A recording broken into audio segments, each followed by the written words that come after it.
I'm Loel Thomson, and I'm going to introduce you to the costume collection. The costume collection is clothing that would have been worn in Australia for the last just over 200 years. Ordinary, everyday clothes.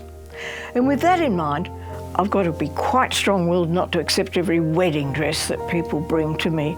During the war, when fabric was rationed so severely, very often a bride could not have a full wedding dress, but this one, she's made it of curtain material. Curtain material was not rationed, whereas other fabrics were. So if you had the luxury of being a bride in the Second World War, this is an example. The collection not only includes textiles, of course, but all accessories, jewellery, needlework, everything involved. And the library is a very important part of the collection for research. The aim of the collection is to illustrate what was worn at a certain time, at a certain period. And when one wears a dress, it's not worn on its own. A whole lot of things went with it. So if you're going to look at the fashion of any particular period, you don't not only consider the garment, but everything that went with it, and that includes jewellery, it includes a hairstyle.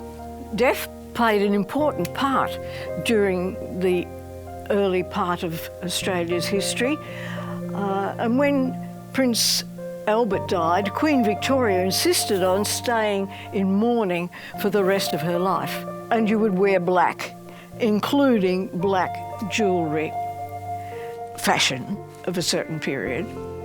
You have to consider the underwear. The underwear is what creates the shape, so you have to get the underwear shape right. And if you're starting right back in the 1800s, the mid-1800s, underwear was very complicated with the corset, the petticoat, several layers of petticoat, bustles to give you the shape at the back of the dress, corsets.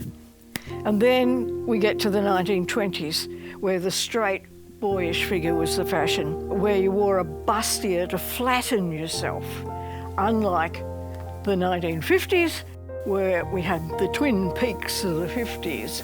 And the full skirts of the 50s required a full-skirted petticoat that went underneath. And then, when you've got the underwear right, and you put your outer garment on, as I said before, it wasn't worn by itself. A whole lot of things went with it. So you have to consider the jewellery, the hairstyle, the lace, all the things that were added to the costume. From 1850 on, we do have photographs, so you've got an accurate reference of what people were wearing. You do have accurate pictures. Prior to that, you had to rely on sketches in magazines. The Queen and Prince Philip visited Shepparton. The mayoress at the time was Nancy Vibert, and this is the dress she had made and the hat that she bought, and the photo of her wearing it is there.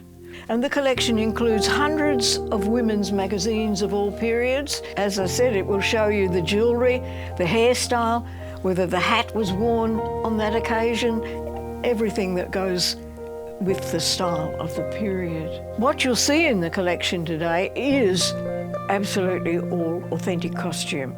I haven't added, I haven't mended, I haven't altered.